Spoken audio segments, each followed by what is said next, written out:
बाय हांथो रम रम मोनदों इंग्लिशनि रम रम मोननायखौ असमियानि रम रम मोननायखौ नोङो गामिनि जाम्बि जाम्बाजोंथ' नोङो डक्टरनि खिन्थायाबो जानो हायोना नंगौना नङा दे बेमाराबो हामला जोंना खिन्थानानै लानो रोंला नालाय बर' मानसियानो डक्टर जाबाय बर' भाषा रम रम मोननायनि मुलि हरदों सारदों नंगौना नङा दे जों बेबायदि लुबैनानै दं जों बेसे हारसा डक्टरफोरनाव थांनो दे जों बेसे गुबुन डक्टरनाव थांनो दे हा बर' डक्टरनाव बर' रावजोंनो नैबेहाय हां लानाया दिगदार जादों होननो मोनोबा बेमारियाबो मोजांसिन मोनगोन मोजाङै खिन्थानानै लानो मोनगोन डक्टराबो साबसिनै बुजिगोन नंगौना नङा दे नैबेहाय हां लानायाव प्रब्लेम जादों आं डक्टर जागोन होनना बुंदों गोसोआव लाखादों सारमोननि सिगाङाव बुंदों रेकर्ड लाजोबबाय फरायसाफ्राबो नुखाजोबबाय ना आरो बेखौ खालामनाय जादों चिरां जिल्ला एबसुआ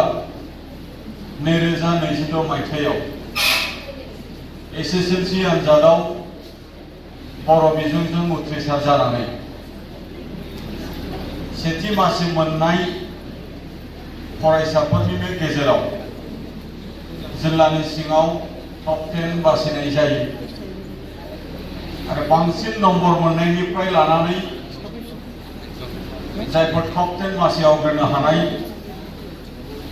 फरायसाफोरखौ बरायनाय आरो मान बावनाय हाबाफारि बे हाबाफारिखौनो दिनै जागायजेननायनिफ्राय दासिम मेहेरगोनाङै दैदेनबाय थानाय चिरां जिल्ला एबसुनि मानगोनां आफादगिरि दिलीप कुमार बसुमतारी बिथां हांख्रायजानाय माननि आलासि एजुकेशन डिपार्टमेंट चिरां जिल्लानिनो एसिस्टेंट IAS मानगेदेर सोमदोन औवारी बिथां नार्जारी बिथां आंनि महाबिनो बिथांनियाव आरो हाबाफारियावनो बाहागो लानो हानाय जोंखौ जेब्लायबो थुलुंगा होग्रा मदद होग्रा जोथोन लाग्रा सासे रिटायार्ड बारग' गाहाय मानगोनां प्रिन्सिपाल सुशांत नार्जारी सार बिथां बेंटल हायर सेकेन्डारिनि मानगेदेर प्रिन्सिपाल सार बिथां बड'सा हायर सेकेन्डारिनि मानगोनां प्रिन्सिपाल मानगोनां बिथां आरो हांख्रायनाय बायदि सौफैनो हानाय जोंनि साहित्य बान्था मोनगिरि बिथांमोन लोगोसे चिरां जिल्ला बिजिनि जिल्ला बर' थुनलाइ आफाद ट्राइबेल संघ आरो गुबुन गुबुन आफादनि दैदेनगिरि बिथांमोन आरो जोंनि मानगोनां हांख्रायजानाय गुबुन गुबुन आलासि बिथांमोन एबसुनि गासै दैदेनगिरि बिथांमोन आरो दिनै आंगोनिबो आंगो दिनैनि फोरबोआ जिहेतु दिनैनि सेसन दिनैनि प्रग्रामा जिहेतु जोंनि बरायजानाय फरायसाफोरनि आरो बरायजानाय फरायसाफोरजों लोगोसे नुजाफैनाय फरायसाफोरनि थाखाय साफ्रोमबो फरायसागिरि फरायसा फरायसुलि नोंथांमोन फरायसा फरायसुलिनि बिमा बिफा नोंथांमोन आरो गुबुन गुबुन इनस्टिट्यूशननिफ्राय सफैनो हानाय गुबुन गुबुन स्टैंडार्ड बा गुबुन गुबुन थाखोनि सेमिस्टारनि बा क्लासनि फरायसा फरायसुलि नोंथांमोन आरो गासै बाहागो लाफैनो हानाय मानगोनां हाउस गिबि गिबियावनो दुलाराय बर' फरायसा आफादनि जानानै जायफोर फरायसाफोरा देग्लायनि SSLC आनजादाव उथ्रिसारनो हाबाय नोंथांमोन गासैनिसिमबो आङो गिबि गिबियावनो कंग्रेचुलेशन आङो जासिबाय आरो बेस्ट विशेस आङो जासिदों जे नोंथांमोना फैबाय थानाय समाव गोब्राबनिफ्राय गोब्राबसिन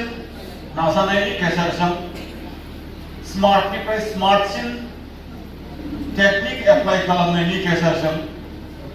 गावनि जेनाखि विश बा गावनि जिखिनि मोनसे एम्बिशन गावनि जिखिनि मोनसे टारगेट बा ड्रिम्स बिसोर मोनहैनांगौनि थाखाय नोंथांमोना नाजागोन आरो नोंथांमोना मोनहैनो हागोन आङो बेखौ मिजिंथिदों आरो आनान गसाइनि खाथियाव आङो आरज गाबदों जे नोंथांमोननि जाफुंसारनायाव जेन आनान गसाइया आफा इसोरा जेन मदद खालामो आरो जायफोर फरायसाफोरा दिनै माबा मोनसे खारनाव दिनै फेल जाबाय बै फरायसाफोराबो फैबाय थानाय समाव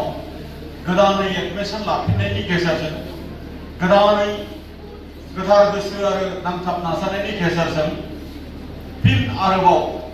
गावखौ पास जानायनि थाखाय गोब्राब नाजानायनि जायनाखि स्टाडि खालामनांगौ बेखौ खालामगोन होननानै आङो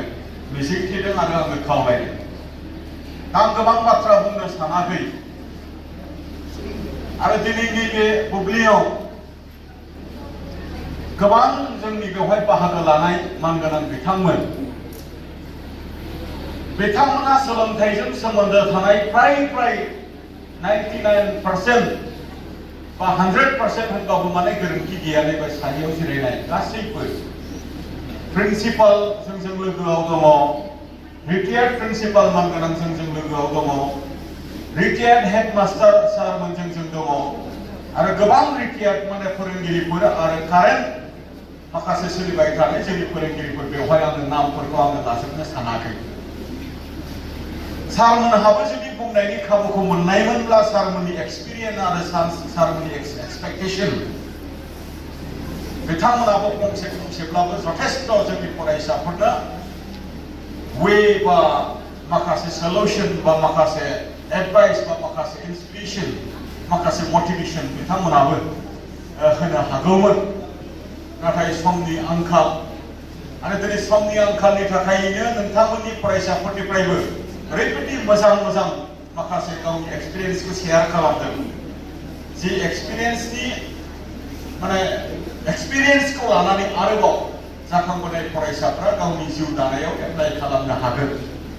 जों खोनासंबाय थानो लुबैदोंमोन फरायसाफोरनि जिखिनि गावनि एक्सपिरियेन्सखौ शेयार खालामनाय गोसोआव मोनसे सानखांनाय फैयो माने आफसुस मोनसे रियलाइज फैयो जे बै समाव मोजां फरायनायमोनब्ला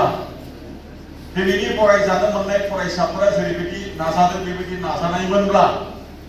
आंबो बेबायदि स्टेजाव लेंहरजानानै फरायजागौमोन। नाथाय बे खाफाला आंनियाव जुफियाखसै बेबायदि साननाय फैफ्रांदों थारमाने। दा बियो सोनारो होनोबा मा होनदों दिनै नोङो मा मावदों बेनि सायावनो गाबोननि रिजाल्टआ सोनारो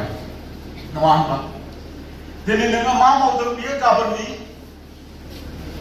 रिजाल्ट जायो। दा दिनै दुलाराय बर' फरायसा आफादा बेखायनो गाबोन जोंनो मोजां रिजाल्ट नांगौ, इयुनाव जोंनो मोजां रिजाल्ट नांगौ, जाफुंसारनाय जोंनो नांगौ, फारफ्रोमबो बिथिंनि जाफुंसारनाय। बेखौनो हास्थायनानै आरो बेखौनो होसोनानै एबसुआ थाद'नाय गैयै फरायसाफोरनि खाथियाव थांनानै बिमा बिफानि खाथियाव थांनानै मालाबा नोंथांमोनखौ लेंहरनानै मालाबा फोरोंगिरिफोरनि खाथियाव थांनानै आरो मालाबा फोरोंगिरिफोरखौ जाहोखायनायनि गेजेरजों सोलोंथाइनि बाथ्राफोरखौ जोङो सावरायबोबाय थादों आरो बिदिनो फिथाइ हिसाबै दिनै जथेस्थ 66 नाम्बारनिफ्राय दिनै जोंनियाव मा होनदों 2828 देग्लाय 66 नाम्बारनिफ्राय 2006 आव बर' मिडियामजों आसामनिनो फार्स्ट डिभिजन मोननायनि अनजिमाया अनलि 66 ल'मोन। मिथिबायना आंगोनि फरायसाफोर? देग्लाय बर' मिडियामजों आसाम नाङै फार्स्ट डिभिजन मोननायनि अनजिमाया 2828। ग्राफआ गोजौ फारसे थांदोंना थाङाखै दे? गोजौ फारसे थांगासिनो दङ। आरो बियो मानि थाखाय जादों? फरायसाफोरा जथेस्थ गोसो होनानै फरायसिनदों, बिमा बिफायाबो जथेस्थ गोसो होनानै जोथोन लासिनदों, फोरोंगिरिफोराबो जथेस्थ गोसो होनानै फोरोंसिनदों आरो जोंनि जेनाखि सिभिल ससाइटि बा जोंनि जेनाखि समाज बेबो दिनै सांग्रांनिफ्राय सांग्रांसिन जादों आरो जों एबसुआबो थाद'नाय गैयै 2006 निफ्राय लानानै बर' मिडियामनि सोलोंथाइ बेखौ जौगाहोनो आरो बर' मिडियाम सोलोंथाइजों फरायनायाव फरायसाफोरखौ गोजौ सोलोंथाइ मोनहोनानै मेडिकेल लाइनाव बोरै इनकारेज खालामनो हायो,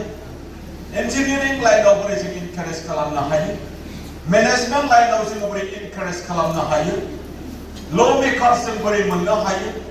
टिचिं लाइननि जोङो मोजां मोजां फोरोंगिरि जों बोरै मोननो हायो, बा गुबुन गुबुन डिपार्टमेन्टनि जेनाखि जोङो सम्पद हिसाबै जों मोननो हायो, बे बाथ्राखौहाय लानानै जों मेसिभलि जों खामानि मावबाय थादों। दा बेवहाय गोरोन्थि बुजिनो नाङा। दिनै एबसुआ बर' मिडियामनि फरायसाफोरखौल' बा बर' मिडियाम सोलोंथाइखौल' जोथोन लायो बेबायदि सानफ्राङो मालाबा सोरबा सोरबा। दा बेवहाय आङो रोखा खालामनो लुबैदों, दिनै बर' मिडियामाव फरायनाय फरायसाफोर बा बर' मिडियामाव फोरोंनाय बिमा बिफाफोर बा न'खरफोर एसे रांखान्थि बिथिङै उनसिन, न'खरनि अबस्थाफोरा एसे उनसिन, हालोदफोरा एसे उनसिन जायफोर गुबुन मिडियामाव फरायो आरो जोथोनखौ होनांगौ जायोबा नांगौ जायोबा जायफोर एसे उइकसिन लोरबांसिन बिथांमोननो केयार आरो जोथोनखौ नांसिनगौ नङा होनबा? दा बेनि थाखायनो जोङो बर' मिडियामनि फरायसा आरो बर' मिडियाम सोलोंथाइखौ नैबेबायदि जोथोनखौ जोङो होनानै जों जत्न लाबाय थादों। बेबायदि नङा जे जोङो गुबुन मिडियामनि फरायसाफोरा जोंनि फरायसा नङा, गुबुन मिडियामनि बिमा बिफाया जोंनि गार्जेन नङा, गुबुन मिडियामनि इडुकेसना जोंनि इडुकेसन नङा, बेबायदि नङा। बेखौ माब्लाबाबो गोरोन्थि बुजिनो नाङा। गुबुन मिडियामा जोंनिख्रुइ एडभान्ससिन आरो गुबुन मिडियामनि गार्जेनफोरा दिनै बेवहाय फरायनाय बिमा बिफाफोरनि एसे एडभान्ससिन, इक'नमिकेलिबो एडभान्ससिन, नंगौना नङा? दा बेखायनो बिथांमोना हारसिंनो खारनो हानाय जाबाय, बिथांमोना हारसिंनो जोथोन लानो हानाय जाबाय, बिथांमोना हारसिंनो एसे सानग्रोसिननो हानाय जाबाय। बिथांमोननो दिनैनि बेबायदि मटिभेसन नंलायलायाबाबो जायो नामा, बिथांमोननो बेबायदि केयार मोनलायलायाबाबो जायो नामा, बेबायदि माखासे साननायनि गेजेरजों एसे उनसिन जानानै थानायखौ एसे फरवार्ड खालामनो थाखाय, एसे नारखौ हरनो थाखाय एबसुआ बेबायदि हाबाफारिखौ जों लाबाय थादों। बाखि एजुकेसन इज एजुकेसन, बर'आ बर', गासिबो फरायसाया जोंनिनो सम्पद। इंलिश मिडियामजों फरायनानैबो डक्टर जानाय फरायसाफोरखौ जों फरायदों, एपीएससी पास जानाय फरायसाफोरखौ जों फरायदों, यूपीएससी पास जानाय फरायसाफोरखौ जों फरायदों, इंजीनियरिं पास जानाय फरायसाफोरा जोंनि माने सम्पद, बिथांमोना जोंनि रिसोर्स, बिथांमोनखौबो जों मान होदों। दा बेखिनि बाथ्राखौ आङो जास्ट मोनसे क्लेरिफिकेशननि थाखाय नोंथांमोननो जोङो बेखौ आङो फोरमायदों। दा दिनै अल आसाम 15,984 फरायसाया आनजाद होदोंमोन अल आसामाव 15,984। बिनि गेजेराव फार्स्ट डिभिजननि अनजिमाखौ आं दहाय खिन्थाबाय, सेकेन्ड डिभिजन जादोंमोन 6,957 आरो थार्ड डिभिजन जादोंमोन 2,525। बे अनजिमाखौ आं मानो खिन्थादों? बे अनजिमायाव जोंनि बिबान मोनसे गिदिरथार बिबान दङ, बेवहाय फेलनि अनजिमा दङ। बै फेलनि अनजिमाया जाहैबाय 3,674 अल आसाम। बै फरायसाफोराबो जोंनि फरायसा आरो बै फरायसाफोरनि गेजेराव चिरां जिल्लानि सिङावबो दहाय जोङो फोरमायनायखौ जोङो मिथिबाय जे 500 and something चिरां जिल्लानि सिङावबो फेलनि अनजिमा जोङो मोननो हादों, नङा होनबा? दा बै फरायसाफोरखौ जोङो फेल जाबाय होननानै जोङो गारसोनानै दोनबा जानाय नङा, फेल जाबाय होननानै जोङो नेग्लेक्ट खालामनानै दोनबा जानाय नङा, फेल जाबाय बिथांमोना आरो हानाय नंला होननानै सानबा जानाय नङा आरो बिथांमोनखौ माइनास खालामनानै जोंनि सोलोंथाइखौ जों जौगाहोनो हानाय नङा। बिथांमोनखौ माइनास खालामनानै गारसोनानै दोननानै चिरां जिल्लाखौ जोङो सोलोंथाइ फारसे जौगाहोनानै ओनसोल दानाय आरो हारि दानायनि बाथ्राखौ जों माब्लाबाबो साननो हाया। बिनि फारसेबो जों एबसुआ फैबाय थानाय समाव जों आलादायै बिथांमोनखौ लोगो हमनानै, बिथांमोननि बिमा बिफाखौ लोगो हमनानै आरो फरायसालियाव थांनानै जोङो बिथांमोनखौ जोङो बोरै बिथांमोनखौ नेक्स्ट आनजादाव उथ्रिसारहोफिननायनि थाखाय जोङो खामानि मावनो हायो, जों बेखौ नाजागोन आरो नोंथांमोनाबो लोगो दिगि आरो खाथिनि जोंनि गार्जेन नोंथांमोनाबो आरो जोंनि फोरोंगिरिफ्राबो बै बिथांमोनखौ थुलुंगा होनानै लाबोफिननांगौआ जों बयनिबो बिबान। जों दुलाराय बर' फरायसा आफादा मिथिगौ जे सोलोंथाइया मोनसे हादरनि जुदि सिनस्रिब्ला बे सोलोंथाइया जोंनि बर' हारिनिबो बियो सिनस्रि। आरो जि हारिया आरो जि हादरा सोलोंथाइया गैया बियो सिनस्रि गैयै मानसिया जेरै गसंनो हाया थोंगोर जानो हाया बेबायदि जोंनि हारि आरो जोंनि हादरा सोलोंथाइयाव उन जानानै थायोब्ला जों जेखौ सानदों जों जेखौ मोननो लुबैदों जों बेखौ मोननो हानाय नङा। आरो बे सोलोंथाइया दिनै मा होनदों जोंनि फरायसाफोरनि गेजेरजों जागोन। जोंनि चिल्ड्रेन्स जोंनि स्टुडेन्टस बयस एन्ड गार्लस जि फरायसाफ्रा दिनै LP school ME school high school secondary and college university technical कलेजफोराव इन्स्टिटिउसनफोराव दङ बै फरायसाफोरनि गेजेरजों दिनै जोंनि बे सोलोंथाइया गुन गोनां सोलोंथाइ जानांगोन आरो गुन गोनां सोलोंथाइजोंनो आरो बियो मा होनदों आदब गोनां सोलोंथाइ जायखौ जोङो स्किल होननानै बुंदों स्किल एजुकेसन जानांगोन। बे बाथ्राखौहाय स्ट्रेस होनानै जों दिनै खामानि मावबाय थादों। आरो दिनै गेदेर गोलावफोरा बुंनाय जे सोलोंथाइया मोनसे हादरनि बियो सिनस्रि आरो बेखौनो जोंबो उन संनानै सोलोंथाइया जों बर' हारिनिबो सिनस्रि आरो बर' हारिया थोंगोरै गसंनोब्ला बर' हारिया इयुनाव जुदि जौगासारनांगौ जुदि जायोब्ला बर' हारिनि सोलोंथाइया गुन गोनां जानांगोन आरो बियो स्किल जानांगोन आरो बेखौनो दिनै जोंनि फरायसाफोरनि गेजेरजों जोङो दानो थाखाय जोङो नाजाबाय थादों। दा बे सेकेन्ड इयाराव स्टुडेन्टआ हिउज जानोसै जिहेतु सेक्सनाबो मोननै मोनथाम जानोसै जिहेतु आरो मोनसे सेक्सनावनो 60-70 स्टुडेन्ट थानोसै जिहेतु बै क्लास 10 आव मोननाय जेनाखि केयार आरो जोथोन बेबायदि जोथोनखौहाय हायर सेकेन्डारियावहाय बेबायदि मोनाबो जानो हागौ। बेनि थाखायनो एक्सट्रा अर्डिनारि जिखिनि एफर्ट आरो एक्सट्रा अर्डिनारि जिखिनि मोनसे नाजानाय बेखौ नोङो लाखिनांगोन। नंगौना नङा दे? बेखौ नों खालामथारनांगोन। हस्टेलनि ओंखाम जानो गोनां जानोसै नंगौना नङा दे? आरो बेवहाय थावनाय थावै संख्रि नांनाय नाङि दालिया बे खुरै थाला नुहरनाय जानो हासिगौ नंगौना नङा दे? ओंखामा मालाबा नोङो मार गारनाय जानो हासिगौ बहाबा नोङो गोथां जानो हासिगौ नंगौना नङा दे? सप्तायाव नोङो खननैल' दावदै मोनजायो खनसेल' ना मोनजायो खनसेल' अमा बेदर मोनजायो बिदिबो जानो हासिगौ नंगौना नङा? बायदि मैया माने गोदान मोनसे थासारि गोदान मोनसे एनभाइरनमेन्टआवहाय थाहैनानै मास मोनसे मास मोननैसो एडजास्ट जानो थाखाय एसे खस्थ' नांगोन। बेखौबो डाइजेस्ट खालामनांगोन। बेखौबो नोङो मा होनो हुदा खालामनांगोन फरायसाफोर। आरोबाव सेकेन्ड चेलेन्जेस फैबावनोसै मा गोदान गोदान स्टुडेन्ट दाब दाब जायगानिफ्राय लोगो मोननोसै दाब दाब बेकग्राउन्डनि गुबुन गुबुन बेकग्राउन्डनि गुबुन गुबुन बेबहारनि गुबुन गुबुन हारिनि गुबुन गुबुन मिडियामनि गुबुन गुबुन आखलनि नंगौना नङा दे? दा बावहाय गावखौ हमथानानै लाखिनांगौआ जाहैबाय गावनि गोसोनि लुबैनाय आरो गावनि गोसोनि हास्थायनाय आरो गावनि गोसोनि नाजानाय जे आं डक्टर जानो लुबैदों जे आं इन्जिनियार जानो लुबैदों जे आङो प्रफेसर जानो लुबैदों जे आङो ल मेकार जानो लुबैदों बा जे आङो लयार जानो लुबैदों जे आङो राइटार जानो लुबैदों जे आं पुलिस अफिसार जानो लुबैदों बैबायदि मोनसे एम बेजों नोङो गावखौ कन्ट्रल खालामनांगोन। बेजों गावखौ कन्ट्रल खालामनांगोन। नङाब्ला माया नोंखौ इनफ्लुयेन्स खालामगोन माया नोंखौ मिसगाइड खालामगोन माया नोंखौ मिसलिड खालामगोन मिथिगौ ना? मबाइल लादों मबाइल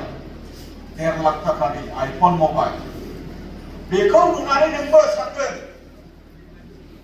आंनोबो नांगौ मटर साइकेल स्कुटि नङाबा क्लासाव फैया बेखौ नुनानै नोंबो बिमा बिफानाव बिनोसै बेबायदि थासारिजों बैहाय मोगा मोगि जाहैगोन नंगौना नङा दे? बेफोरखौ दानो नाङा बेफोरखौ इयुनावसो नांगौ बेबायदि मोनसे गोसोखौ बानायनानै लानांगोन। नङाब्ला मा जागोन दिनैनि मेट्रिकनि 80% मोननायाबो बैबायदि थासारिजों जुदि नोङो थावरिनो हायाब्ला गाबोन हायर सेकेन्डारियाव फेल जाया होननायनि खुनु माने बाथ्रा गैया बावहाय। जों गोबां नुबाय मेट्रिकआव डिस्टिंक्शन 85% मोननाय जों गोबां नुबाय 90% मोननाय मेट्रिकआव गोदान परिबेश आरो गोदान थासारियाव गावखौ कन्ट्रल खालामनो हायैनि थाखाय हायर सेकेन्डारियाव फेल जानाय गोबां फरायसाफोर दङ। दिनैथ' फरायसाफ्रा बिराद मोजाङै बेवहाय गसंनानै बुंफैबाय आरो जों मोननो लुबैथारबाय माला बोसोरबा बारग'यो माला 6 बोसोर बारग'यो जों इन्जिनियार मोननो थाखाय माला जोङो डक्टर मोननो थाखाय बे 6 बोसोरा माला थाङो 7 बोसोरा माला थाङो मेट्रिक पास जाबाय हायार सेकेन्डारि बोसोरनै नङा होनबा इन्जिनियारिं फरायोब्ला नोङो बेवहाय बोसोरब्रै नङा होनबा मेडिकेल फरायोब्ला नोङो बोसोरबा नङा होनबा बेखिनि समा माला माने जोङो मोननो हायो बेखिनिखौ जों दिनै लुबैनानै दं आरो दिनै मा होनदों नोंथांमोना दिनै मा होनदों जोंनो मोनसे कमिटमेन्ट होलांबाय दिनै मोनसे रादाय होलांबाय दे गोसोआव ला मिथिबाय दिनै मा रादाय होलांखो गोसोआव लाखा खिन्थु आं खिन्थु सोदोबखौ बाहायबाय निमाहा बिदो आं डक्टर जागोन होनना बुंदों गोसोआव लाखादों सारमोननि सिगाङाव बुंदों रेकर्ड लाजोब्बाय फरायसाफ्राबो नुखाजोब्बाय ना जोंहा बेमार नायजानांगौ बेमार जों बेसे हारसा डक्टरफोरनाव थांनो दे जों बेसे गुबुन डक्टरनाव थांनो दे हा बर' डक्टरनाव बर' रावजोंनो नैबेहाय हां लानाया दिगदार जादों होननो मोनोबा बेमारियाबो मोजांसिन मोनगोन मोजाङै खिन्थानानै लानो मोनगोन डक्टराबो साबसिनै बुजिगोन नंगौना नङा दे नैबेहाय हां लानायाव प्रब्लेम जादों नैबेहाय हान्थुआव रम रम मोनदों इंलिसनि रम रम मोननायखौ असमियानि रम रम मोननायखौ नोङो गामिनि जाम्बि जाम्बा जोंथ' नोङो डक्टरनि खिन्थायाबो जानो हायोना नंगौना नङा दे बेमाराबो हामला जोंना खिन्थानानै लानो रोंला नालाय बर' मानसियानो डक्टर जाबाय बर' भाषायाव रम रम मोननायनि मुलि हरदों साबसिन नंगौना नङा दे जों बेबायदि लुबैनानै दं इन्जिनियार दिनै आरो मेनेजमेन्टआव थांगोननि जोंहा दिनै कमिटमेन्ट होलांबाय खेबसे बिथांमोननि थाखाय आरोबाव आखाइ खबनानै होनो थाखाय खावलायबाय बे आखाइ खबनाया नोंथांमोनखौ जे जबानखौ होदों बेखौ मोनथारनायनिसो आखाइ खबनाय मोनथारनो लुबैनायनिसो बेखायनो बेखिनिखौ जों नोंथांमोना गोसोआव लायो आं बेखिनि बाथ्राखौनो बुंबाय आङो गोबां बाथ्रा बुंनो लुबैयाखै दिनै मा होनदों दिनै मोनफ्रोमबो बिथिङाव हाबहैनायनि आरो मोनफ्रोमबो बिथिङाव नोङो एडमिसन लाहैनायनि दिनै नियमफोरा गोदान जाबाय थादों